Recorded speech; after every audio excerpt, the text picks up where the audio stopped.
आप अगर Donald Trump के साथ लड़ाई करेंगे तो उससे ज़्यादा उनको कोई चीज़ पसंद ही नहीं, क्योंकि वो चाहते हैं कि पूरा डिस्कशन मेरे इर्द-गिर्द ही घूमता रहे। वही होता है। मैंने आज तक ऐसा कोई राष्ट्रपति दुनिया में नहीं देखा किसी देश में जो हर दिन प्रेस कॉन्फ्रेंस करता है। हर और दिन 2 एक बार नहीं, और 2-3 रात हो भर चुके हैं। रात भर वो ट्रुथ सोशल पे पोस्ट करते रहता है अपनी जो भी होता उसको। है। देखिए, ताज्जुब की बात ये है कि हारने के बाद ये अमेरिका के इतिहास में केवल दोबारा हुआ है कि 4 साल सत्ता के बाहर आने के बाद फिर से वो चुनाव जीत के वापस आ गए।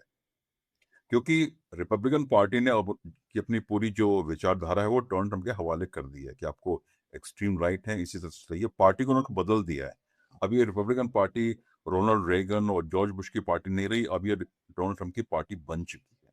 और ईरान अब ज्यादा मजबूत पोजीशन में है, क्योंकि दो बातें बहुत बदली हैं। निदेश जल्दी से बताना चाहूंगा। हाँ, एक तो स्ट्रेट ऑफ हॉर्मुज, जिसमें ईरान का कभी कब्जा नहीं था, क्योंकि वो तो अंतर्राष्ट्रीय पानी है, जल है, लेकिन अब वो ईरान के नियंत्रण में है। ऑफिशियल कर और दिया दूसरी आपने बात, उसको बिल्कुल। आपने कर दिया। और आपके जो मिलिट्री बेस थे, 13 मिलिट्री बेस आपके जो गल्फ में थे, वो ध्वस्त हो चुके हैं। कौन है जो मतलब किसके कारण अगर दिल्ली से किसी मजदूर को नौकरी ना होने के कारण जो अगर वो दिहाड़ी मजदूरी करता है किसी किचन में और उसके पास अब एलपीजी नहीं है तो उसको छोड़ के वापस जाना पड़ रहा है, तो उसका जिम्मेदार कौन है? उसका जिम्मेदार डोनाल्ड ट्रंप है। तो डोनाल्ड ट्रंप की लड़ाई उस बिहार के मजदूर के साथ भी है, डोनाल्ड ट्रंप की लड़ाई ईरान के साथ भी है, डोनाल्ड ट्रंप की लड़ाई नेटो के साथ भी है, डोनाल्ड ट्रंप की लड़ाई अमेरिका के लोगों के साथ है कि जिनको वो बता रहे हैं कि ये इलीगल हैं और ये सब वहां से हैं। अमेरिका की अभी क्या है policy, will burn the house down. आपको पता है कि आपको चीन से जो मुकाबला आ रहा है या दूसरे जो इमर्जिंग कंट्री से मुकाबला आ रहा है, आप उसको नहीं, उसके सामने टिक नहीं सकते। उन्होंने कहा कि तो पूरा खेल ही बिगाड़ दो। तो इनकी जो ये कर रहे हैं राजनीति, इनकी पूरी इसके इर्द गिर्द घूमती है। जो इन्होंने वेनेजुएला में किया, अभी ईरान में है, फिर क्यूबा को धमकी दे रहे हैं, फिर ग्रीनलैंड को धमकी दे रहे हैं।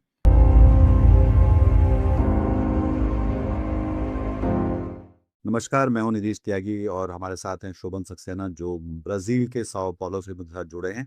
और हम लोग बात कर रहे हैं जो अंतर्राष्ट्रीय राजनीति की, जहां पर अभी हाल में जो इतवार को चुनाव हुए थे हंगरी में और वहां पे विक्टर ओरबान जो 16 साल राज करने के बाद बुरी तरह से हारे हैं। खासतौर पर उस रोशनी में उसको देखा जाए कि विक्टर ओरबान अकेले वो इंसान है जो कि व्लादिमीर पुतिन जो रूस के राष्ट्रपति और डोनाल्ड ट्रंप अमेरिकी राष्ट्रपति राष्ट्रपति दोनों के करीबी समझे जाते हैं। और डोनाल्ड ट्रंप ने अपने उपराष्ट्रपति और विदेश सचिव दोनों को उनके प्रचार के लिए भेजा था जेडी वैंस इस्लामाबाद जाने से पहले वहां पे उनके साथ चुनाव प्रचार करते हुए दिखलाई दिए थे। वो उसको वैलिडेट कर रहे थे, समर्थन दे रहे थे। तो तो एक और जगह पे ऐसा हुआ जहां पर लोकतंत्र की दरअसल लोगों ने वापस तंत्र से वापस छीना, क्योंकि हंगरी उन देशों में से था जो जहाँ पे लोकतंत्र को एक तरह से डिस्टॉर्ट किया जा रहा था, जहाँ पे टोटलिटेरियन टेंडेंसीज एक तरह से काबिज हो रही थी। एक अजीब सा नेता था जो मीडिया पे भी कब्जा कर रहा था, धर्म देश को खतरे में बता रहा था। अ, कुछ कैपिटलिस्ट थे उनके साथ में जो उनके साथ इस प्रोजेक्ट में जुड़े हुए थे। तो ये मॉडल आपको शायद जाना पहचाना सा लगेगा अगर आप भारत में रहते हैं तो, कि धर्म खतरे में है, मीडिया जो है वो सच नहीं बोल रहा है, अदालतें जो है एक तरह अजीब तरह से बात कर रही हैं।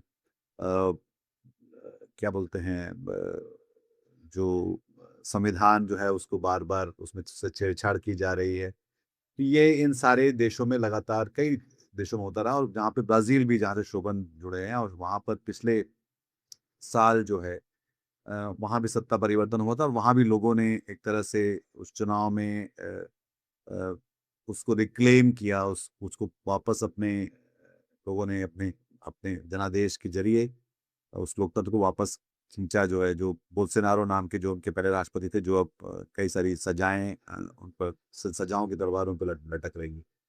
तो शोभन आपका स्वागत है। इसको पर पहले हम लोग हंगरी के बारे में बात करते हैं, फिर उस हंगरी के पीछे जो दूसरा इंसान है जिसकी सजा शायद मुझे पता नहीं कि ब्राजील में लोग कैसे उसको देखते हैं, पर हम यहाँ से दिल्ली से देख सकते हैं कि बहुत बहुत जगहों पे जहाँ पे एलपीजी की कमी है तो बहुत सारे बेरोजगार लोग अब जो है दिल्ली से वापस बिहार जाते हुए दिखलाई पड़ रहे हैं, क्योंकि अब उनके पास रोजी रोटी के खतरे जो है मंडराने लगे हैं। उसके पीछे कौन है, उसके बारे में उसके बाद में बात करें। बहुत-बहुत शुक्रिया नितीश, अपने प्रोग्राम में एक बार फिर से आपने दावत दी उसके लिए। आपने से हंगरी की बात की और बोल्सोनारो की का भी आपने ज़िक्र किया। तो जब बोल्सोनारो चुनाव हार गए थे ब्राज़ील में 2022 में, और उनके खिलाफ काफ़ी मुकदमे यहाँ पे शुरू होने हुए कि उन्होंने किस तरह से यहाँ पे लोकतंत्र के गला घोटने की कोशिश की, और एक कू लूला के खिलाफ, जो प्रेसिडेंट है अभी, उनके खिलाफ इन्होंने कू करने की कोशिश की। तो तब ये भी खबर आई थी और कि उन्होंने हंगरी की जो एम्बेसी है, उसमें उन्होंने रेफ्यूज लेने की कोशिश की थी। ये उन्होंने कोशिश की थी मैं हंगरी की एम्बेसी में चला जाऊँ तो मुझे पुलिस यहाँ पकड़ नहीं पाएगी और मुझे पूछताछ नहीं हो पाएगी। तो इस तरह के संबंध उनके विक्टर ओर्बान के साथ थे। और एक एक नेटवर्क, जो मैं अब उसको मैं फार राइट कहूँ या राइट विंग नेटवर्क तो नहीं कहूँगा, क्योंकि ग्लोबल है कि नहीं कह नहीं सकते। लेकिन ये डोनाल्ड ट्रम्प ने ज़रूर एक एक नेटवर्क बनाया है, जो अपनी तरह के उनके जो लीडर हैं तरह देश में, चाहे वो यहाँ पे बोल्सोनारो हो और ओरबान हो हंगरी में, और चाहे हावियर मिलेई जो अर्जेंटीना के प्रेसिडेंट हैं, और उनकी कोशिश है कि इस तरह के लीडर और दुनिया में उभर के आए। लेकिन उनको हर जगह देखा कनाडा में किया हुआ, जिस लीडर को उन्होंने सपोर्ट किया था, बल्कि जिस लीडर ने अपने को ट्रम्प की तर्ज में ढालने की कोशिश की थी, वो बुरी तरह से वो हार गए इलेक्शन। और ऑस्ट्रेलिया में भी यही हुआ। लेकिन कुछ देशों में चिंता के संकेत हैं, जैसे कि नाइजेल फराज जो हैं, जो कि ट्रम्प के खासे दोस्त माने जाते हैं, उन्हीं उस तरह की राजनीति कर रहे हैं। वो यूके में बहुत तेजी से उभर के आ रहे हैं। और भी हैं लीडर यहाँ लैटिन अमेरिका में, जिन्होंने अपने आप को ट्रम्पियन स्टाइल जिसको बोला जाता है अपना रहे हैं। माइग्रेंट के खिलाफ बोलना, एक बहुत ही क्रोनिक कैपिटलिज्म, तो कैपिटलिज्म और क्रोनिज्म का तो एक एक गहरा रिश्ता है। कैपिटलिज्म तो क्रोनिज्म ही होता है मेरे मेरे ख्याल से। लेकिन उसमें उसके बाद उसमें भी बहुत, जैसे ऐसे उन्होंने देखिए बड़े बड़े बिग टेक के साथ सांठ-गांठ करके, बड़े बड़े कॉरपोरेशन के सांठ-गांठ करके कैसे अपनी सत्ता चलाते हैं। तो जो जो हंगरी में हुआ होता है कि हंगरी का अंदरूनी मामला है, क्योंकि देखिए वहाँ पे मेरे ख्याल से एक बदलाव हुआ भी है और बदलाव नहीं भी हुआ है, क्योंकि जो नए प्रधानमंत्री बनेंगे वहाँ के, मगियार जिनका नाम है, वो ओरबान के सहयोगी रहे हैं काफी समय से। फिर उन्होंने उनके साथ टूट के उन्होंने अपनी अलग पार्टी बनाई, और आप 195 200 सीट है, आप देखेंगे तो इन दोनों पार्टी, ओरबान और जो नई पार्टी है, उनके पास एक करीब करीब 180 सीट इन्हीं के पास है। तो वहाँ पे जो लिबरल पार्टीज हैं, लेफ्ट तो वहाँ पे खत्म ही हो चुका है पूरी तरह से। हंगरी में है ही नहीं लेफ्ट के नाम पे कुछ। ये सवाल शोभन, मतलब सॉरी बीच में बोल रहा हूँ, पर ये कि ये जो जो हाँ, पारंपरिक तौर पे जो विपक्ष की भूमिका रही है इन सारे देशों में, ये बात अमेरिका में भी डेमोक्रेट्स के लिए अब कही जाए लगी कि भाई आपको अंदाजा नहीं कि राजनीति कितनी बदल चुकी है। जो कि जैसे कि हम नेपाल में देख सकते हैं कि नेपाल में एक परंपरागत तरीके से राजनीति करने और वाले लोग थे, और वो सारे के सारे असफल हो गए। वो उनके पास कोई रास्ता नहीं था कि कैसे उसको अपनी लोगों की महत्वाकांक्षाओं को पढ़ सके और उसको अभिव्यक्त कर सके। अब हम शायद ये हंगरी में भी देख सकते हैं कि वहाँ का जो पारंपरिक विपक्ष था वो शायद अब वो क्लूलेस हो चुका था। डेमोक्रेट्स के बारे में बात कही जा रही है। मतलब अभी अमेरिका को अगर कोई ध्यान से देखे तो देख सकता है साफ-साफ कि वो जो मागा जो ड्रम बीटर्स थे, जो ड्रम बजा रहे थे डोनाल्ड ट्रम्प के लिए, वही लोग अब उनके खिलाफ खड़े होने लगे हैं, और वही लोग उनके सबसे ज़्यादा एक तरह से जो नींद हराम कर रहे होंगे इस समय, वो मागा के लोग हैं बजाय डेमोक्रेट्स के। तो ये सोचना कि अच्छा ये नहीं है तो इसलिए विपक्ष को ये वो लड्डू खाने को मिलेगा, ये तो बिल्कुल लोकतंत्र में कभी भी तय नहीं रहता ये। पर ये कि लोगों ने अपने आप को आर्टिकुलेट कर लिया, वो चाहे वो अ, अ, उसका और ओरबान का पुराना सहयोगी था या नहीं था, या उसकी आगे की नीतियाँ हो सकता है कि उससे भी खतरनाक हो या नहीं हो, पता नहीं।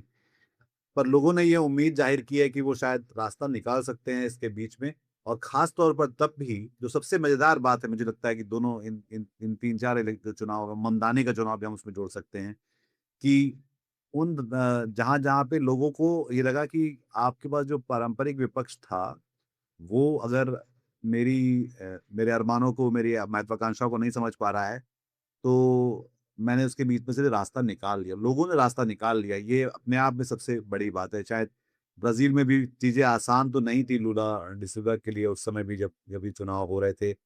हाँ, ये लग रहा था कि बिल्कुल एक टोटलिटेरियन तरीके से ब्राज़ील फँसता चला जा रहा है जैसे कि बाकी देशों में भी है। अ, और उसमें अगर आप भारत में रहते हैं मेरी तरह तो आप देख देख सकते हैं कि ये सारी चीज़ें अ, हमारे यहाँ भी उसी तरह से हैं कि जहाँ पे धर्म खतरे में है, जहाँ पे मीडिया जो है अब झूठ ज़्यादा फैलाता है बजाय सच बोलने के। जहाँ पे जो नौकरशाही है वो अपने आप में एक अजीब तरीके से काम कर रही है, जैसे कि हम चुनाव आयोग को देख सकते हैं, जहाँ पे नौकरशाही ईडी और सीबीआई की तरह जो है वो भी शामिल हो रही है उन सारे धौंस-धपट वो भारतीय जनता पार्टी की वॉशिंग मशीन में लोगों को साफ करना स जो लोग उसके पहले क्या थे, उसके बाद क्या हो गए। अ, स अदालतें जिस तरह से बर्ताव कर रही हैं, वो अपने आप में बहुत ही अधिक अ, तो कल यहाँ भारत में भीमराव अम्बेडकर साहब की जो है वो सालगिरह थी और हम देख सकते हैं कि भारत में संविधान को लेकर कितना कुछ डामाडोल जैसा दिखलाई पड़ रहा है और ख़ास तौर पे लोकतंत्र खुद एक तरह से चौराहे पे खड़ा हुआ है, जिसको लेकर भारी चिंता की ज़रूरत है। तो भारत भी एक तरह से उस पैटर्न का हिस्सा है, जहाँ-जहाँ पे लोगों के साथ एक तरह से तंत्र जो है वो एक उसको छीनने या उसको तोड़ने-मरोड़ने की कोशिश कर रहा है, अपनी सुविधा के मुताबिक। तो इसलिए ये बातचीत हम जो कर रहे हैं शोभन के साथ ये ज़्यादा ज़रूरी भी है और और उसके ज़रिए जो उसके पीछे जो पैटर्न के पीछे अगर आप जाके देखेंगे तो डोनाल्ड ट्रंप दिखलाई पड़ते हैं, जो इस समय सबके खिलाफ उन्होंने जंग छेड़ रखी है। उन्होंने दुनिया के खिलाफ जंग छेड़ रखी है। जैसे मैंने कहा कि कौन है जो मतलब किसके कारण अगर दिल्ली से किसी मज़दूर को नौकरी ना होने के कारण जो अगर वो दिहाड़ी मज़दूरी करता है किसी किचन में और वो उसके पास अब एलपीजी नहीं है तो उसको छोड़ के वापस जाना पड़ रहा है। तो उसका ज़िम्मेदार कौन है? उसका जो ज़िम्मेदार डोनाल्ड ट्रंप है। तो डोनाल्ड ट्रंप की लड़ाई उस बिहार के मज़दूर के साथ भी है, डोनाल्ड ट्रंप की लड़ाई ईरान के साथ भी है, डोनाल्ड ट्रंप की लड़ाई नेटो के साथ भी है, डोनाल्ड ट्रंप की लड़ाई अमेरिका के लोगों के साथ है कि जिनको वो बता रहे हैं कि ये इल्लीगल हैं और ये सब वहाँ से हैं। डोनाल्ड ट्रंप की लड़ाई अब पोप के साथ भी है। डो डोनाल्ड ट्रंप की लड़ाई शिया मुसलमानों के साथ भी है। मतलब आप सोचिए और ऐसा और ढूँढिए कि किस तरह से एक एक आदमी जो उसका दिमाग शायद अपनी जगह से हिल चुका है, वो रोज़ नए दुश्मन बनाता है और उन पे एक नई जंग छेड़ देता है और पूरी दुनिया उसकी कीमत चुका रही है। हाँ, निधीश, आपने जो बात की जो परंपरागत पार्टीज़ के बारे में, उसके बारे में मैं थोड़ा बोलना चाहूँगा। भारत के बारे में आप ज़्यादा बेहतर जानते हैं मुझसे, वहाँ पे रहते हैं, आप विश्लेषण करते हैं। मैं थोड़ा उसको अंतर्राष्ट्रीय संदर्भ में रखना चाहूँगा कि 2008-9 की जो ये एक फाइनेंशियल क्राइसिस पूरी दुनिया में हुई थी और पूरी दुनिया की आर्थिक स्थिति हिल गई थी, तो उससे एक बड़ा बहुत बदलाव शुरू हुआ। अमेरिका में पहली बार एक ऑक्यूपाई वॉल स्ट्रीट करके एक मूवमेंट चला कि जो वॉल स्ट्रीट जो कि जिसको कि अमेरिका का एक मक्का कहा जा सकता है। क्योंकि अमेरिका में आप हर चीज़ को क्रिटिसाइज़ कर सकते हैं, निंदा कर सकते हैं, आप पूंजीवाद की निंदा नहीं कर सकते, क्योंकि पूंजीवाद उनका धन बन चुका है एक तरह से। लेकिन वहाँ पे उसके खिलाफ एक गठबंधन बना, लोग सड़कों पे आए और ख़ास करके युवा लोग बहुत करके सड़कों पे आए, धरना दिया। उसके उस उसी तरह से इंग्लैंड में भी हुआ, ऑक्यूपाई वेस्टमिंस्टर करके वहाँ पे हुआ और दुनिया में मूवमेंट फैलने लगा वो उस तरह से। तो जो अमेरिका का पूंजीवादी वर्ग था, वो उससे बड़ा सतर्क हो गया। उनको लगा कि ये तो भई हमारे खिलाफ एक तरह की लोग सड़कों पे आ रहे हैं, उसके लिए वो तैयार नहीं थे। हुँ, और जो परंपरागत पार्टीज़ हैं, जैसे भारत में कांग्रेस पार्टी रही है, हमेशा एक सेंट्रिस्ट पार्टी है, ना तो लेफ्ट की पार्टी है, ना राइट की पार्टी है। जैसे डेमोक्रेटिक पार्टी, वो भी कोई कभी लेफ्ट अपने को हालाँकि वो लेफ्ट कहते हैं, अमेरिका में लेफ्ट कुछ है नहीं, कभी रहा नहीं, वामपंथ के नाम पे। हालाँकि कुछ लोग हैं उस पार्टी के अंदर जो कि लेफ्ट की विचारधारा से प्रभावित है, लेकिन उस पार्टी का जो की विचारधारा कोई लेफ्ट की विचारधारा कभी रही नहीं। उन्होंने भी उतने बम गिराए हैं दुनिया में जितने कि रिपब्लिकन्स ने गिराए मेरे हैं। ख्याल से हम एक तो पोस्ट आइडियोलॉजी वाले समय में भी हैं मतलब आइडियोलॉजीज़ उस तरह से पहले जैसी थी उस तरह से अब होल्ड नहीं करती। हाँ, बहुत सेंट्रिस्ट एकदम जो कहते हैं कि सेंट्रिस्ट हो गए थे। बिल क्लिंटन जब राष्ट्रपति बने, उनका कोल्ड वॉर खत्म हो गया है, विचारधारा भी खत्म हो गई है। वही टोनी ब्लेयर ने किया। उन्होंने कहा लेबर पार्टी न्यू की लेबर विचारधारा कोई न्यू लेबर नाम उसको बनाया। न्यू लेबर बनाया और उसका जो उनका क्लॉज था समाजवाद का, उसको ही निकाल दिया। उसके पार्टी के मैनिफेस्टो से उन्होंने उसको निकाल दिया। तो जब उसके बाद राजनीति बहुत, और इसका सबसे बड़ा एग्जाम्पल हमको मिलता है ग्रीस में हुआ। ग्रीस में जो पार्टीज 1945 के बाद से जितनी पार्टीज शासन की थी सब बाहर हो गई। एक नई लेफ्ट पार्टी वहां पे उभर के आई, हालांकि उसको फेल करा दिया गया, उसको असफल करा दिया गया। लेकिन 2016 का जो चुनाव अमेरिका में हुआ, आप देखें तो रिपब्लिकन पार्टी में और डेमोक्रेटिक पार्टी में एक इंसर्जेंसी हुई दोनों में। इधर से डोनाल्ड ट्रंप उभर के आए, उधर से बर्नी सैंडर्स उभर के आए, जो कि हालांकि डेमोक्रेटिक पार्टी के ऑफिशियली मेंबर भी नहीं है, वो एक इंडिपेंडेंट है। उनको बहुत सपोर्ट मिला। तो आप देखिए कि एक राइट मीनिंग ये फार राइट हो गए, और वो हालांकि एक्सट्रीम लेफ्ट कहते हैं, एक्सट्रीम लेफ्ट तो नहीं है, वो तो एक वेलफेयर स्टेट की बात करते हैं, लेकिन अमेरिका की डेफिनेशन में उनको एक्सट्रीम लेफ्ट मान लिया गया। उनको बहुत सपोर्ट मिला, दोनों उभर के आए। रिपब्लिकन पार्टी ने तो इनको अपना लिया, और ये इन्होंने रिपब्लिकन पार्टी को खा लिया डोनाल्ड ट्रंप ने। लेकिन बर्नी सैंडर्स को डेमोक्रेटिक पार्टी की जो लीडरशिप थी, उसने सबने साठ गांठ करके उनको हरवा दिया, उनको बनने नहीं दिया। और उसका नुकसान ये हुआ कि डोनाल्ड ट्रंप जीते। हालांकि सारे जो उस वक्त के ओपिनियन पोल्स ये दर्शा रहे थे कि बर्नी सैंडर्स ही वो कैंडिडेट हैं जो ट्रंप को हरा सकते हैं, हिलरी क्लिंटन नहीं हरा सकती, और वो हारी। ये बहुत बड़ा नुकसान हुआ। तो जो डेमोक्रेटिक पार्टी में बदलाव की मांग आ रही थी जमीन से, लोगों की तरफ से, उसको पार्टी ने ठुकरा दिया। ये बहुत बड़ा एक हुआ, और ट्रम्प बने। और उसके बाद वो हारे। वो मेरे ख्याल से जो भी उसकी वजह रही हो, पेंडेमिक की वजह से हारे या जैसे इलेक्शन हुआ हारे, लेकिन हारे। और देखिए ताज्जुब की बात यह है कि हारने के बाद ये अमेरिका के इतिहास में केवल दोबारा हुआ है कि 4 साल सत्ता के बाहर आने के बाद फिर से वो चुनाव जीत के वापस आ गए। क्योंकि रिपब्लिकन पार्टी ने अब की अपनी पूरी जो विचारधारा है वो डोनाल्ड ट्रंप के हवाले कर दी है कि आपको एक्सट्रीम राइट है, इसी तरह से चाहिए। पार्टी को उन्होंने बदल दिया है। अब ये रिपब्लिकन पार्टी रोनाल्ड रेगन और जॉर्ज बुश की पार्टी नहीं रही, अब ये डोनाल्ड ट्रंप की पार्टी बन चुकी है। एक नया मॉडल आया है कि पार्टी को आप कल्ट के हिसाब से चलाते हैं, और वही मॉडल वो रिप्लिकेट करने की कोशिश कर रहे हैं दूसरे देशों में। और स्टीव बैनन जैसे लोग इनके साथ जुड़े हुए हैं। उन्होंने साउथ अमेरिका में भी एक मूवमेंट पूरा लॉन्च किया कि हम हर देश में वही कर देंगे। बोल्सोनारो उस कड़ी में आते हैं, मिले भी उस कड़ी में आते हैं। अभी चिली के जो राष्ट्रपति चुने गए हैं, अंतोनियो कास्ट, वो भी इस कड़ी में आते हैं। और बहुत सारे लेकिन कई देशों में हार रहे हैं, कई देशों में जीत भी रहे हैं। तो सेंट्रिस्ट पार्टी अपने आप को समय के हिसाब से बदल नहीं पाई। अब सेंट्रिस्ट पार्टी का समय नहीं रहा, या तो आप राइट में जाइए या लेफ्ट में जाइए। राइट को काउंटर करने के लिए आप सेंट्रिस्ट पार्टी काउंटर कर ही नहीं सकती उसको, क्योंकि आपको एक विजन देना पड़ेगा, आपको एक विचारधारा देनी पड़ेगी कि आप क्या करना चाहते हैं। और ये देखिए आज ये भी बड़ा इंटरेस्टिंग है कि जो जैसे यूरोप की राइट विंग पार्टीज हैं, वो उन उन विषयों पे बात करती हैं जो कभी लेफ्ट किया करता था, जैसे रोजगार की बात है। बिल्कुल, बिल्कुल।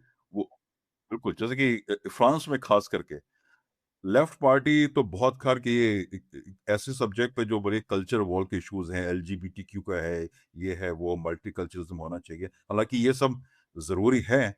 लेकिन जो मुख्य मुद्दे हैं, लेफ्ट का सबसे बड़ा जो स्ट्रॉन्ग पॉइंट हमेशा रहा है वो रहा है इकोनॉमी। अब इकोनॉमी पे बात ही नहीं करना चाहते। इकोनॉमी का क्या मॉडल होगा उस पर आप बात ही नहीं करना चाहते। तो आपने सबने मान लिया कि अब जो पूंजीवाद का जो मॉडल है, न्यू लिबरलिज्म का, नव उदारवाद का, यही चलेगा। लेकिन फिर आप अगर उसको आपने मान लिया तो फिर लड़ाई होगी कल्चर के नाम पे। और कल्चर वॉर में आप राइट से जीतना आपको बहुत मुश्किल है, क्योंकि हम लोग बात को माने या ना माने, ज्यादातर समाज दुनिया में कंजर्वेटिव ही होते हैं या परंपरावादी ही होते हैं। ज्यादातर लोग दुनिया में परंपरावादी होते हैं, हालांकि लेफ्ट के लोग भी ज्यादातर परंपरावादी होते हैं। उनका चाहे परिवार में विश्वास हो या धर्म के माने में हो, उसको लोग लेके चलते हैं। उसको तोड़ना बहुत मुश्किल है। अगर लड़ाई कल्चर के नाम पे होगी तो लेफ्ट उससे जीत नहीं सकता, बहुत उनके लिए मुश्किल होगा। और डेमोक्रेटिक पार्टी ने तो पूरी तरह से हाथ अपने खड़े कर दिए। उनके पास कोई आप विकल्प नहीं दे पा रहे हैं। आप अगर डोनाल्ड ट्रंप के साथ लड़ाई करेंगे तो उससे ज्यादा उनको कोई चीज पसंद ही नहीं, क्योंकि वो चाहते हैं कि पूरा डिस्कशन मेरे इर्द गिर्द ही घूमता रहे। वही होता है। मैंने आज तक ऐसा कोई राष्ट्रपति दुनिया में नहीं देखा किसी देश में जो हर दिन प्रेस कॉन्फ्रेंस करता है, हर और दिन दो एक बार नहीं, रात दो तीन रात हो भर चुके रात भर वो ट्रुथ सोशल पे पोस्ट करते रहता है अपनी जो भी हैं। उसमें उसमें गालियाँ होती हाँ, हैं। वो एक अमेरिका का राष्ट्रपति गालियाँ दे रहा होता है, वो धमकियाँ दे रहा होता है, वो पोप को जो है बुरा-भला कह रहा होता है, वो ईरान के जो नेतृत्व है उसको उसके बारे में मतलब अपशब्दों का इस्तेमाल कर रहा होता है। वो रोज़ ऐसी बातें कर रहा होता है जो कि जिसको युद्ध अपराध कहा जा सकता है, क्योंकि आप एक सिविलाइजेशन को खत्म करने की बात कर रहे हैं। मतलब आप दरअसल आप कह रहे हैं कि हम औरतों, बच्चों सबको मार सकते हैं अगर हमें हम, क्योंकि हम इतने ताकतवर हैं। डोनाल्ड ट्रंप ईरान से ये बता रहे होते हैं अपने अपने उस देर रात को किए गए अपने सोशल ट्रुथ सोशल, जो उनका सो कॉल्ड एक प्लेटफॉर्म है जिसमें वो अपने पोस्ट जारी करते हैं रात के 12 बजे, रात के 2 बजे, रात के 3 बजे अमेरिका के हिसाब से। तो लोगों को अब सवाल ये है कि क्या ये आदमी सटक चुका है, जो कि मैंने एक बार पहले भी बात की थी और मैंने कई जगह इसकी इनकी कई लोगों ने मनोवैज्ञानिक अध्ययन भी किया, हालांकि लोगों ने उनको बिना मिले ही किया है, तो इसलिए कहा जाता है कि आप साइकोलॉजिकली ऐसा नहीं कह सकते, पर जाहिर तौर पे एक पैटर्न देख सकते हैं उसमें कि एक आत्ममुग्ध आदमी पूरी दुनिया को लगभग ब्लैक। तो मेरी अंदर जो इमेज है शोभन डोनाल्ड ट्रंप की, वो ये है कि वो एक ऐसा बदमिजाज बिगड़ैल बच्चा है जो रोज एक नया जिसको एक नया रोज एक खिलौना चाहिए या वीडियो गेम जैसा कुछ चाहिए, जो वो खेलने निकलता है, उसको फिर पटक-पटक के तोड़ देता है, फिर नया खिलौना चाहिए उसको होता है, सुबह और शाम को कुछ और चाहिए होता है, कल कुछ और चाहिए होगा उसको। तो रोज़ आज वो ईरान के बारे में बात करेगा, फिर वो क्यूबा के बारे में बात करेगा, फिर वो ग्रीनलैंड के बारे में बात करेगा, फिर वो पोप के बारे में बात करेगा और सब तरफ जो है जो भी लॉजिक को फ़ेल करता हुआ बात करेगा और उसमें उनके जो गुर्गे हैं, मतलब जो जो पिछले वाले कार्यकाल में कम से कम ये था कि कुछ समझदार लोग थे, तो वो उनको रोक लेते थे इस तरह की बेवकूफ़ियों भरी चीज़ें करने और कहने से। अब जो है सब लोग उनकी वाहवाही में लगे हुए हैं, जो कि सबसे वाहियात काम है और किस तरह से अमेरिका उनके कारण एक रोग स्टेट में बदलता जा रहा है, वो पूरी दुनिया के लिए खतरा होता चला जा रहा है। बिल्कुल, देखिए नीरज, आपको याद होगा बचपन में हम लोग जब क्रिकेट खेलते थे कॉलोनी में, पार्क में, तो जिसका बैट होता था पहले, तो वो बैटिंग करेगा। वो कहता था मैं ही पहले बैटिंग करूँगा, और अगर वो आउट हो जाता तो बैट लेके भाग जाता था। ऐसा अक्सर हमको होता था। आपके स्कूल में तो जब मैं इनको कभी-कभी देखता हूँ तो अपने स्कूल के दिनों की याद आती है कि हर क्लास में आप देखेंगे एक ऐसा लड़का ज़रूर होता था, जो कि शैतान तो नहीं कहना चाहिए, शैतान तो अलग है, मस्खरा टाइप का, अजीब-सा मस्खरा होता नहीं, था। सबको बिगड़ैल, परेशान कर बदमिजाज, एंटाइटल्ड, हाँ, प्रिविलेज, पता नहीं कहाँ से प्रिविलेज क्योंकि कहाँ से ये आपका आपका बल्ला है तो आपका ही हक है बल्लेबाजी हाँ, करने का और आप पूरे उसके बाद खेल पैसे भी रहते थे। और उससे भी ज़्यादा परिवर्तन आप पूरे खेल को खराब कर सकते थे। हाँ, न डोनाल्ड ट्रम्प वही मैं पूरी दुनिया के खेल को खराब करने में लगे हुए हैं। ये एक्चुअली अमेरिका की अब ये प्रकृति हो गई। उन्होंने कहा कि अगर हम जीत नहीं पाएँगे, तो किसी को जीतने भी नहीं देंगे। ठीक है, हम पूरा खेल ही बिगाड़ देंगे। जैसे कि अभी प्रताप भानु मेहता ने बड़ा अच्छा आर्टिकल लिखा भी इसके बारे में कि अमेरिका की अभी क्या है policy, will burn the house down. आपको पता है कि आपको चीन से जो मुकाबला आ रहा है या दूसरे जो इमर्जिंग कंट्री से मुकाबला आ रहा है, आप उसको नहीं, उसके सामने टिक नहीं सकते। उन्होंने कहा कि तो पूरा खेल ही बिगाड़ दो।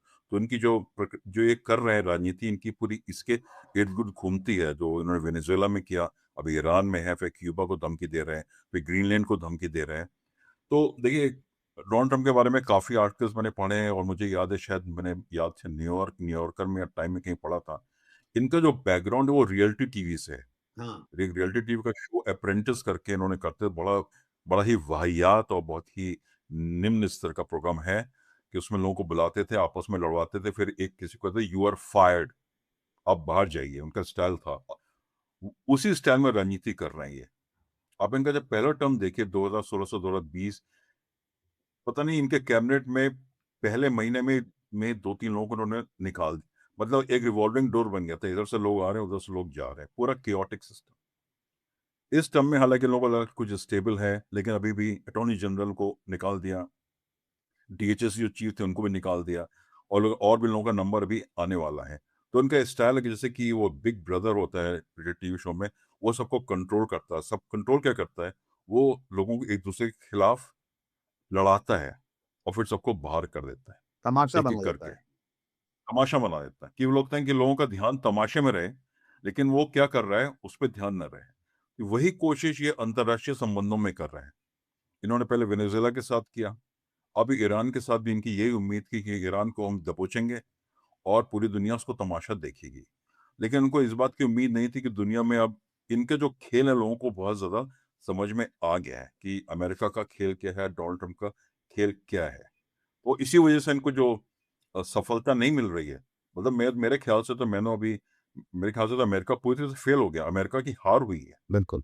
एक सामरिक हार हुई है। हालाँकि उन्होंने नुकसान किया है ईरान को, उसमें कोई दो राय नहीं है, लेकिन अमेरिका की छवि जो थी बिग ब्रदर की, दुनिया के पुलिसमैन हैं, एक महाशक्ति है, कुछ भी कर सकती है, वो हो गया। सब कुछ करने के बावजूद आप ईरान को गिरा नहीं पाए, बल्कि ईरान अपनी जगह पे डटा हुआ है, न केवल डटा हुआ है, उनकी जो शर्तें थीं, वो उस पे भी डटे हुए हैं, ठीक है? और ईरान अब ज़्यादा मज़बूत पोज़ीशन में है क्योंकि 2 बातें बहुत बदली हैं। निदेश क जल्दी से बताना चाहूँगा। हुँ, एक तो स्ट्रेट ऑफ हॉर्मुज़ जिसपे ईरान का कभी कब्ज़ा नहीं था, क्योंकि वो तो अंतर्राष्ट्रीय पानी है, जल है। लेकिन अब वो ईरान के नियंत्रण में है। ऑफ़िशियल कर और दिया दूसरी आपने बात उसको बिल्कुल। हुँ। आपने कर दिया। और आपके जो मिलिट्री बेस थे, 13 मिलिट्री बेस आपके जो गल्फ़ में थे, वो ध्वस्त हो चुके हैं। मैं कल परसों में अल जज़ीरा की रिपोर्ट देख रहा था।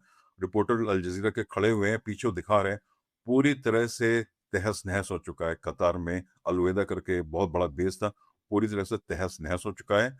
इनके सैनिक वहाँ पे हैं नहीं, निकाल के उनको होटलों में रखना पड़ रहा है सैनिकों को। ये हालत हो गई। तो आपके मिलिट्री बेस 13 नष्ट हो गए और ईरान का नियंत्रण हो गया स्ट्रेट ऑफ हॉर्मुज़ में। तो किसकी जीत हुई?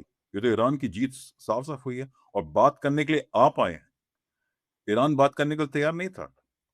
बात करने की पेशकश पाकिस्तान के द्वारा की अमेरिका ने, ईरान ने नहीं। ईरान ने कहा बात हम करेंगे, सीज़फायर करेंगे, अगर आप एक बड़ा समझौता करना चाहते हैं। ये 20 दिन का सीज़फायर करने का कोई मतलब नहीं है। और दूसरा है कि आप वही उन्होंने ऑफ ये भी कहा कि आपने जब भी समझौते की बातचीत की उसके बीच में ही आपने हमले बोलो, दोनों बार। हमने तो कोई आपका आपका वो एक हुँ, क्रेडिबिलिटी ही नहीं है, आपकी आपकी विश्वसनीयता नहीं है। और फिर हाँ। साथ में ये तो है ही कि इसमें देखा जाए तो अब जो खाड़ी के बाकी देश भी हैं, वो कितना विश्वास करें डोनाल्ड ट्रंप पे कि भई आगे आगे हम आपके साथ किस तरह से, क्योंकि आप ताकत, क्योंकि एक और चीज़ जो हुई है शायद जिसमें डोनाल्ड ट्रंप जो शायद दुनिया के खुद को अपने आप को पुलिस वाला समझ रहे थे, वो एक गुंडा साबित हुआ कि आप एक रूल ऑफ लॉ के बारे में बात जो आपको करना चाहिए था अगर आप सबसे ताकतवर व्यक्ति थे और आपने अ, मेलोनी जैसे लोग जो इटली की प्रधानमंत्री वो उनको हड़का रही है कि तुम अगर दुनिया में उनका बयान है कि दुनिया में 9 परमाणु शक्तियां हैं, एक ही देश ने जो है परमाणु हथियार का इस्तेमाल किया है और वो अमेरिका है। हुँ। जब से पोप वाली बात हुई तो उसके कारण तो और भी ज़्यादा मतलब मेरे ख्याल से पूरा जो ईसाई कैथोलिक्स का जो पूरा एक वर्ग है वो खासा शुद्ध है और गुस्सा है, जिसमें वो अपने आप को एक पोस्टर एआई जनरेटेड पोस्टर में खुद को एक तरह से अ, ईसा मसीह का इलाज करते हुए दिखला के बोल रहा है मैं डॉक्टर हूँ इनका, और इसको उन्होंने हटाया। तो वो तमाम तरह की बेवकूफ़ियों में फँसा हुआ व्यक्ति लगता है जो कि मतलब मेरे ख्याल से किसी पागलखाने में होना चाहिए बजाय किसी राष्ट्रपति भवन में बैठा हुआ जो है। जॉर्जिया मेलोनी केवल एक यूरोप की नेता हैं जिनको कि डोनाल्ड ट्रंप के इनॉग्रेशन में बुलाया गया था और किसी को नहीं बुलाया गया था क्योंकि ये भी राइट विंग से आती हैं और उनसे संबंध आपके अगर खराब हो रहे हैं तो इसका मतलब है कि आपका पूरी तरह से नियंत्रण आप खो चुके हैं। देखिए वेटिकन इटली में, हालांकि वो अलग देश बनाया था लेकिन वो इटली का हिस्सा है। और कोई भी इटली का प्रधानमंत्री, चाहे वो लेफ्ट से हो, राइट से हो, फार राइट से रोमन हो, एक्सट्रीम कैथोलिक लेफ्ट से हो, कहलाते हैं, रोमन कैथोलिक होते हाँ, हैं, रोमन हाँ, कैथोलिक। वो उसको बर्दाश्त कर ही नहीं सकता कि आप पोप पे हमला करें, उनकी राजनीति पूरी खत्म हो जाएगी, उनको बोलना ही पड़ेगा। और उन्होंने कहा कि अनएक्सेप्टेबल है, हम इसको असंभव, हम इसको मान नहीं सकते कि आप पोप पे हमला कर रहे हैं। और खास करके जो पोप अमेरिका से आते हैं, अमेरिका ने पहली बार इतिहास में अमेरिका का अमेरिकन पोप बने हैं। हालाँकि वो उनकी माँ डोमिनिकन रिपब्लिक से आती थी, उन्होंने काफ़ी समय पेरू में गुज़ारा है, अमेरिका में उतना नहीं रहे हैं वो, लेकिन वो अमेरिकन है, अमेरिकन नागरिक हैं। और उनका ऊपर हमला कर रहे हैं। और मैं तो ब्राज़ील में रहता हूँ नीतीश, दुनिया का सबसे बड़ा कैथोलिक देश ब्राज़ील है। 220 मिलियन यहाँ की पॉपुलेशन है, लेकिन करीब-करीब 70-75 लोग अपने आप को कैथोलिक बोलते हैं, तो दुनिया का सबसे बड़ा कैथोलिक देश है और लोग बहुत नाराज़ हैं इनसे। और पिछले जो चुनाव हुआ था उसमें करीब-करीब, हालाँकि जो बाइडेन भी कैथोलिक थे, वो अमेरिका के दूसरे राष्ट्रपति थे जो कैथोलिक थे जो राष्ट्रपति बने थे, जॉन एफ कैनेडी के बाद। लेकिन डोनाल्ड ट्रम्प को 55% कैथोलिक्स ने वोट दिया था पिछले इलेक्शन में। अब उन्होंने अपनी अपनी स्थिति बहुत खराब कर ली है इस बार। न केवल अपनी स्थिति, वो जेडी वांस जो उनके उपराष्ट्रपति हैं और शायद हो सकता है कैंडिडेट हों, वो भी कैथोलिक हैं उनकी स्थिति और खराब कर दी बिकॉज़ इन्होंने। जेडी वेंस का तो उन्होंने डोनाल्ड ट्रम्प ने इस्तेमाल किया हर ज उन्होंने वहाँ जैसे उन्होंने उनको विक्टर ओर्बान के चुनाव प्रचार के लिए भेजा, तो वो हार हाँ, गए। फिर वो नेगोशिएशन भी भेजा जो कि 21 घंटे में बातचीत की इतनी बड़ी बातचीत जो कि 40 साल बाद 2 देश आपस में बात कर रहे थे और वो 21 घंटे में बात करके खत्म करके बात हो गई कि बात हो ही नहीं सकती मतलब हो गया यही इतना ही हो। जो कि जेडी वेंस की ही उसमें जो है बिल्कुल जो क्या बोलते हैं भत पिटी उसपे उसके ज़रिए और जेडी वेंस बि दरअसल डोनाल्ड ट्रम्प से बार-बार फ़ोन पे बात कर रहे थे और इस पूरी जो समझौते की बातचीत के दौरान जो है और अभी शायद फिर से आगे बात होगी। पर ये जो पूरा रवैया है जेडी वांस का और अब पोप को लेकर भी अब वो कह रहे थे कि डोनाल्ड ट्रम्प तो जोक कर रहे थे मतलब मज़ाक कर रहे थे। उनका एक बयान फिर से डोनाल्ड ट्रम्प के बचाव में आया है। उसको लेकर भी खासा एक बैकलैश हो रहा है। तो ये दरअसल देखा जाए तो मतलब जिन भी चीज़ों को बचाने जिन भी चीज़ों को आगे बढ़ाने के लिए इनको ज़िम्मा सौंपा गया था, ये उसके खिलाफ ही काम करते दिखाई दे रहे जी। देखिए जो अब्राहमिक रिलीजन्स हैं 3 ईसाई, जुदाइज़्म और इस्लाम, इसमें एक ब्लास्फेमी का कांसेप्ट है, जो कि हमारे धर्मों में नहीं, हमारे सत्य में हमारे तो कोई साधु भी शिव जी का रूप धारण करके सड़क पे घूम सकता है, उसमें कोई बुराई नहीं मानी जाती है और बच्चे भी बनते हैं, कुछ भी कर सकते हैं, कृष्ण बनते हैं, कुछ भी कर सकते हैं। लेकिन ईसाई धर्म में इसको इसको ब्लास्फेमी कहा जाता है और उन्होंने अपने आप को जीसस क्राइस्ट के रूप में दिखाया कि वो एक कैसे एक बीमार आदमी को वो हैं। ठीक कर रहे हैं और जब उनसे सवाल ब्लास्फेमी को हिंदी में ईश निंदा कहते हैं कि आप ईशनिंदा हाँ, ईश्वर की निंदा करते हुए दिखलाई या पाए जाएँ तो हाँ, वो आपकी सज़ाएँ अलग-अलग जगह पे मुकर्रर की जाती हैं। हाँ। तो इसको लोगों ने अमेरिका में कहा लोगों ने कि ये तो ब्लास्फेमी कर रहे हैं। तो उस पे उन्होंने झूठ बोला, नहीं मैं जीसस क्राइस्ट नहीं बना, मैं तो डॉक्टर बना था। मतलब आप किसको आप बेवकूफ़ बनाने की कोशिश कर रहे हैं? क्या अगर डॉक्टर कोट आपने पहना हुआ है, किस तरह के आप दिख रहे हैं? तो जेडी वांस का तो इन्होंने देखिए जेडी वांस और जैसे ये आपने कहा कि और वो ये उस समय आपने रिलीज़ किया जिस समय आप पोप को बुरा-भला कह रहे हैं। आप पोप को हाँ, दरअसल उनके साथ बदतमीज़ी से पेश आ रहे हैं और आप कह रहे हैं कि ये पोप को राजनीति में नहीं पढ़ना चाहिए अमेरिका की राजनीति में। पर दरअसल वो इसीलिए उन्होंने की हाँ, दरअसल हाँ। पोप का काम या किसी किसी भी मतलब धार्मिक नेता का काम अगर किसी सत्ता पक्ष को समझाना हो कि भैया जो है युद्ध नहीं करना है, वो ये कह रहे हैं कि पोप जो है ईरानियों के साथ है। वो ये कहते मतलब एक आदमी कितना ज़्यादा सटक सकता है और वो राष्ट्रपति हो किसी देश का तो ये और भी मज़ेदार बात है कि वो दिखाने की पोप कोशिश रहा था तुम तो पोप हो मैं जीसस क्राइस्ट हूँ। उनकी मेरे ख्याल से ये कोशिश थी उनको कि उनकी देखिए हर हर आदमी को नीचा दिखाना चाहते हैं। एक अजीब किस्म की उनकी एक शख्सियत है, हर आदमी को नीचा दिखाना चाहते हैं, वो उसकी निंदा करते हैं, इंसल्ट करते हैं, फिर कहते हैं मेरा दोस्त है। मतलब वो ये एक है उनका स्टाइल जो है कि एक ही सेंटेंस में वो अपने आप को कॉन्ट्रडिक्ट कर देते हैं। एक बात कही फिर दूसरी बात ऐसी कही जो उसके विरोधाभास में होती है। तो ये तो अजीब किस्म की उनके पर्सनैलिटी लोगों को हालाँकि समझ में आ गई है। लेकिन जैसे आपने जेडी वांस की बात की, जेडी वांस जब इस्लामाबाद गए और उन्होंने कहा जैसे आपने बताया, उन्होंने शायद 1 दर्जन बार डोनाल्ड ट्रम्प को फ़ोन किया। तो मतलब जो अमेरिका के उपराष्ट्रपति है उसके पास इतना भी अधिकार नहीं है, उसका आपने इतना भी मैंडेट नहीं दिया कि वो जाके बात करे और उस समझौते को ख़त्म करे, सफल बनाए। क्योंकि उपराष्ट्रपति अमेरिका में कहा जाता है is just a heart beat away from president, वो कभी भी राष्ट्रपति बन सकता है। कभी रात क्योंकि अगर राष्ट्रपति को हटना पड़े किसी वजह से भी उनकी रिजाइन करना पड़े, इम्पीचमेंट हो जाए, जो भी हो जाए कोई या अगर वो सर्जरी में भी जाता है और एनेस्थीसिया उसको दिया जाता है, तो उपराष्ट्रपति को शपथ दिलाई जाती है कि आप राष्ट्रपति हैं। इतना इस तरह का उनका पद होता है और उस व्यक्ति को आप कह रहे हैं कि मैंने 12 बार फ़ोन किया राष्ट्रपति से बात करने के लिए। यहाँ तक कि उन्होंने बेंजामिन नेतन्याहू को भी फ़ोन किया, हाँ, वो रिपोर्ट कर जो रहा कि नेतन्याहू ने हाँ, कहा कि मुझे रिपोर्ट कर रहा था अमेरिका के उपराष्ट्रपति कि क्या हो रहा है हाँ। इस्लामाबाद में। ये ये कितनी ज़िल्लत की बात कहते हैं कि ज़िल्लत इसी को बोला जाता है ना कि कि क्यों बात की वो ओपनली प्रेस कॉन्फ्रेंस में उस बात को बता रहे हैं, नेतन्याहू, कि मुझे रिपोर्ट किया जैसे कि और इन्होंने ये भी कहा जैसे कि रोज़ वो करते हैं। मतलब अमेरिका इज़राइल को रोज़ रिपोर्ट दे रहा है। ये देखिए तो इस तरह की राजनीति इन्होंने बनाई है डोनाल्ड ट्रंप ने, और लेकिन कुछ हद तक सफल है, कुछ इलाकों में सफल है, लेकिन ज़्यादातर उनको मेरे ख्याल से असफलता ही मिलेगी, क्योंकि वो ऐसे व्यक्ति हैं कि अपनी जब उनकी हार भी होती है तो उसको जीत में तब्दील कर देते हैं, किल पोस्ट में डाल के। उन्होंने स्टेट ऑफ होर्मुज़ का ब्लॉकेड चल रहा था, उन्होंने उसके खिलाफ ब्लॉकेड के खिलाफ ब्लॉकेड शुरू कर दिया कि अब मैं ही कंट्रोल करूंगा इसको। अब वो कहना है कि वहां से चीन जो तेल जा रहा है वो मेरी कृपा से जा रहा है, और चीन को मुझे धन्यवाद करना चाहिए। तो जैसे कि उनके जो व्यक्तित्व, जो ये रियलिटी टी वाला व्यक्तित्व है, अब बहुत चल चुका, लोगों को समझ में आ गया है।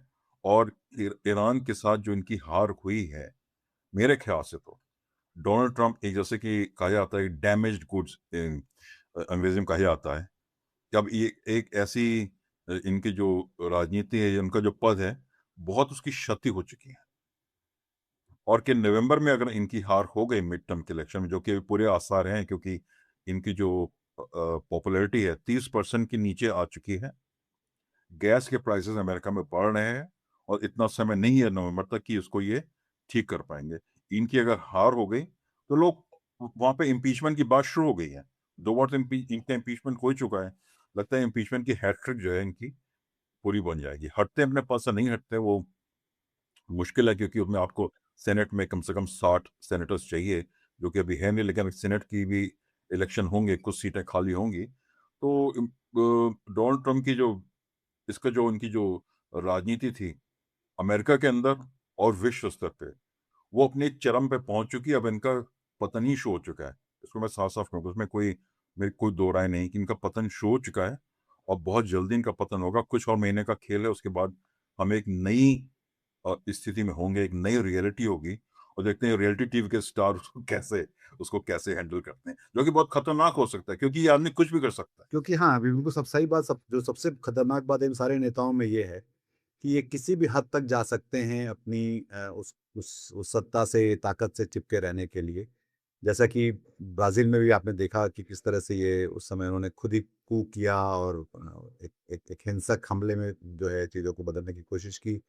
खुद डोनाल्ड ट्रंप ने जो उस समय जब चुनाव के नतीजे मानने से इनकार किया और अपने ही कैपिटल हिल पे हमला करवाया, और उसको लेकर फिर बाद में उन जिन जो लोग उसमें पुलिस वालों को मारने में शामिल थे, उन सबको एक तरह से पार्डन किया, उनको माफ़ियाँ दिलवाई। तो ये सारा जो पूरा जो देखने को मिलता है, वो बड़ी बात तो ये कि वो चले तो जाएँगे, जाना तो सबको पड़ता है, पर वो कितना दुनिया, देश, लोगों को कितना बर्बाद करके जाएँगे, ये जैसे एक दिन नेतन्याहू भी जाएँगे। पर वो कितने अधिक फ़िलिस्तीनियों को और लेबनान के लोगों को मार के जाएँगे, ये कितना अधिक उसके पीछे जो तबाही, बर्बादी कितनी अधिक होगी, वो एक कीमत है, जो शायद जिसका हिसाब कभी भी ठीक से नहीं हो पाएगा, जो कि बहुत बुरी, बहुत तकलीफ़देह बात है हम सबके जी। लिए। और ये कि हम सब लोग उसको अलग-अलग तरह से उसकी कीमतें चुका रहे हैं, इस बेवकूफ़ियों को भुगत रहे हैं। और हमने आज ही वो सुना कि फिर से जो है अ, डोनाल्ड ट्रंप के जो अनन्य मित्र हैं नरेंद्र मोदी, उन्होंने उनसे बात की और उनसे उनसे बताया कि भारत के लोग उनसे बहुत प्यार करते हैं। उस 2 दिन बाद उस बयान के, जब उन्होंने पोप को बुरा-भला कहा। तो ये, और अगर दोस्त हैं तो शायद ये बताना चाहिए था कि ये चाहे वो ईरान से लड़ाई लड़नी है, या ये जो पूरा अंतर्राष्ट्रीय जो मामले हैं, इसमें किसी भी समझ की बात करनी चाहिए। मतलब अगर हम दोस्त हैं तो एक दूसरे को साथ समझाना चाहिए। अगर दोस्त जो है अपने, तो उसका दिमाग खराब हो चुका है या वो अपने पथ से जो है भटक चुका है, जो कि डोनाल्ड ट्रंप देखिए, उसे साफ साफ तौर पे भटके हुए दिखलाई पड़ते हैं। डोनाल्ड ट्रंप किसी के दोस्त नहीं है, वो केवल अपने दोस्त हैं। मैंने हालांकि जो राजनीति में लोग होते हैं ज़्यादातर बहुत ज़्यादा सेल्फिश होते हैं, खुदगर्ज होते हैं जनरली, मेगालोमेनिया भी इनमें होता है। लेकिन ये एक अजीब किस्म की शख्सियत है। वो केवल अपने आप को भी वो ट्रम्प, अपने आप को वो आई नहीं कहते, ट्रम्प कहते हैं। ट्रम्प वांट्स दिस, ट्रम्प, उनका हैट पे भी लिखा हुआ है ट्रम्प। हमारा जो अपने बारे में ही थर्ड पर्सन में बात करना कहते हैं इसको। बात करते हैं कि मैं ये कर दूं, तो अगर वो, उनको इस बात की थोड़ी भी चिंता होती कि जो उन्होंने ईरान पे हमला किया उसका असर दूसरे देशों पे क्या हो रहा है, तो वो नहीं करते। हमारे यहाँ एनर्जी की क्राइसिस हो गई, इन्फ्लेशन हो गया, जो गल्फ में लोग रहते हैं उनको तकलीफ हो गई, ठीक है? उन्होंने क्या कहा? उन्होंने कहा स्ट्रेट ऑफ हॉर्मुज़ बंद हो जाए, मुझे कोई फ़िक्र नहीं है कि हम तो वहाँ से तेल खरीदते ही नहीं है।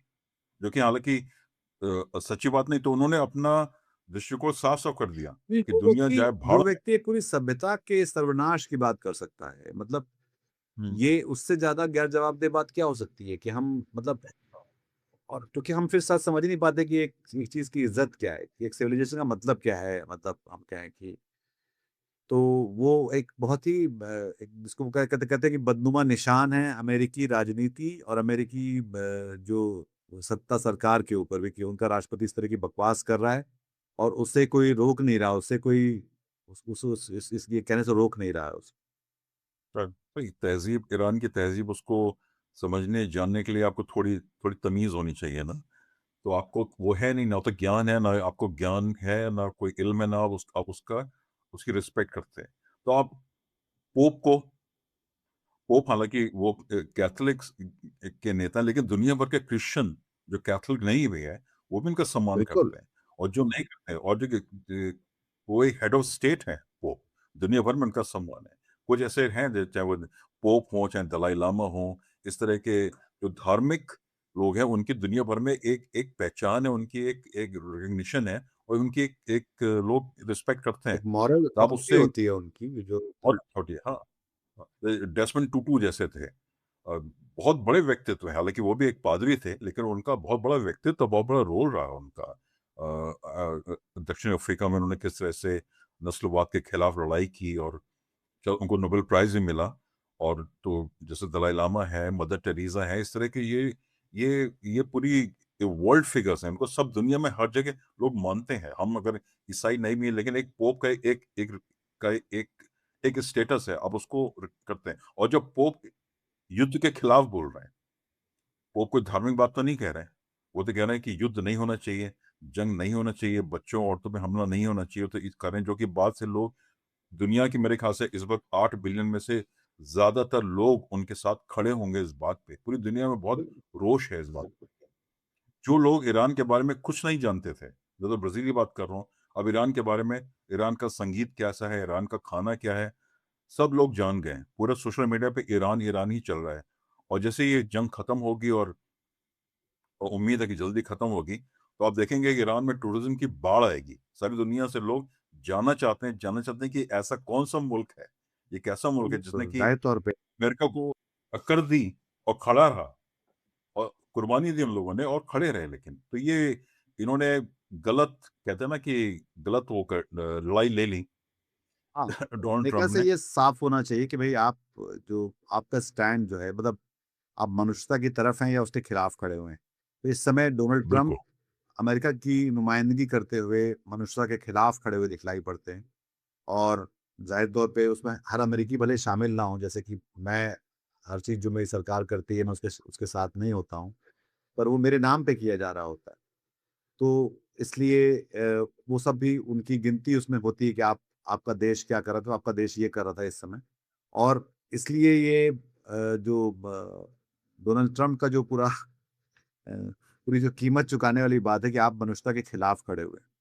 आप उन बच्चों के खिलाफ खड़े हुए जहाँ पर आपकी टोमाहॉक मिसाइल गिरी और 165 लड़कियाँ 8 से 12 साल के बीच की जो मारी गईं पहले दिन ही आपके हमले में। और जिसकी हुँ। ज़िम्मेदारी आपने सीधे तौर पर लेने में आपने काफ़ी काफ़ी काफ़ी मुश्किल से पर आपकी पेंटागन ने ली, आपने नहीं ली। आपके कारण मरे ये लोग जो बच्चे जो मरे तो और इसका कहीं कहीं मतलब आपके हाथों में खून लगा हुआ है। तो वो पोप क्या कह रहा है? पोप ये कह रहा है कि इन बच्चों को नहीं मरना चाहिए, यही बात कह रहा है। तो उसको लेकर आप जी। कैसे उसमें इसमें गलत क्या है जो? तो अब ये है कि हर बात जो कोई कहेगा जो डोनाल्ड ट्रम्प को पसंद नहीं आएगी, वो उनके खिलाफ एक तरह की जंग छेड़ देंगे और अमेरिका उसकी कीमत अदा करेगा अपने वोट से और अपने अपने पैसे से और अपने अपने हथियारों से।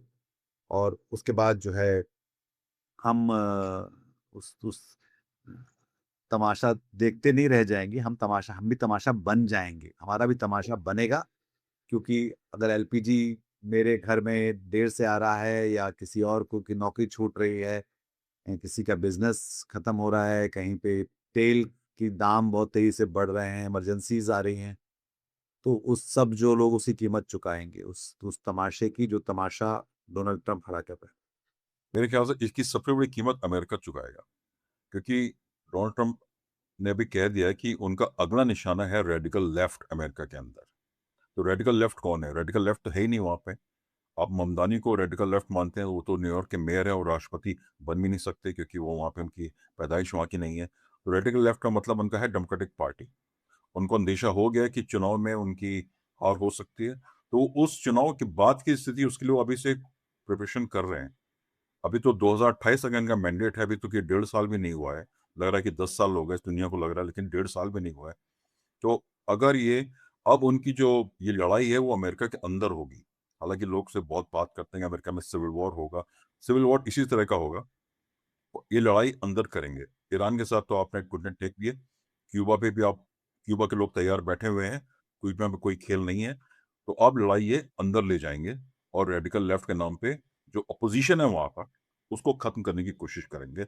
और उनकी कोशिश रहेगी कि ये सत्ता में बने रहें, जो कि अमेरिका के लिए बहुत ही खतरनाक स्थिति होगी। पर उसके पहले उसी बीच जो है आप देख रख सकते हैं कि जो मागा है, मेक अमेरिका ग्रेट अगेन के लोग जो हैं वही डोनाल्ड ट्रंप के खिलाफ खड़े होने लगे हैं। तो वो भी हो रहा है। तो हाँ। ये भी है कि आप जिनके खिलाफ, आप जो आपके साथ थे, जिन जो आपको यहाँ तक लेकर आए, वो अब आपका पल्ला छोड़ रहे हैं, आपके खिलाफ खड़े हो रहे हैं। और दरअसल फिर जो है वो एक नई तरह की पेचीदगियां हैं, जैसे कि हुर्मुज के बारे में आपने आपने बिना सोचे समझे जो है ईरान पे हमला बोल दिया था, वैसे ही ये भी शायद साबित होगा कि आपने सोचा बाद में और कर पहले लिया, और उसकी उसकी उसकी जो उस बेवकूफ़ी की कीमत पूरी दुनिया चुका रही। तो इस बातचीत को यहाँ पे ख़त्म करते हैं। अगर आपको ये बातचीत काम की लगी तो अपने हम ख़याल लोगों के साथ इसको साझा करिए। ये जो पूरी बातचीत है, चाहे वो लोकतंत्र को लेकर है या डोनाल्ड ट्रंप को लेकर है, मेरे ख़्याल से भारत में भी भारत के लोगों को भी उतना ही अधिक प्रभावित करती है किसी न किसी तरह से। कई कई कई कई तरह से, आर्थिक तरह से भी और कई बार राजनीतिक तरह से भी। तो इसलिए इसको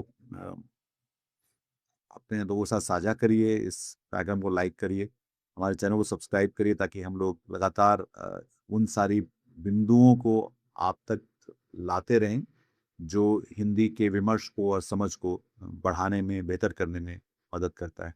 बहुत बहुत शुक्रिया आपका। आप अपना ख्याल रखिए। बहुत बहुत शुक्रिया शोभन, आपका इस बातचीत में शामिल होने के लिए शुक्रिया हाउ आपका भी। पॉलो से। और हम लोग फिर आगे भी बात करते रहेंगे। नमस्कार। शुक्रिया। आज की ताजा खबर, आज की ताजा खबर, आज की ताजा खबर। आओ काका जी इधर, आओ मामा जी इधर, सुनो दुनिया की खबर।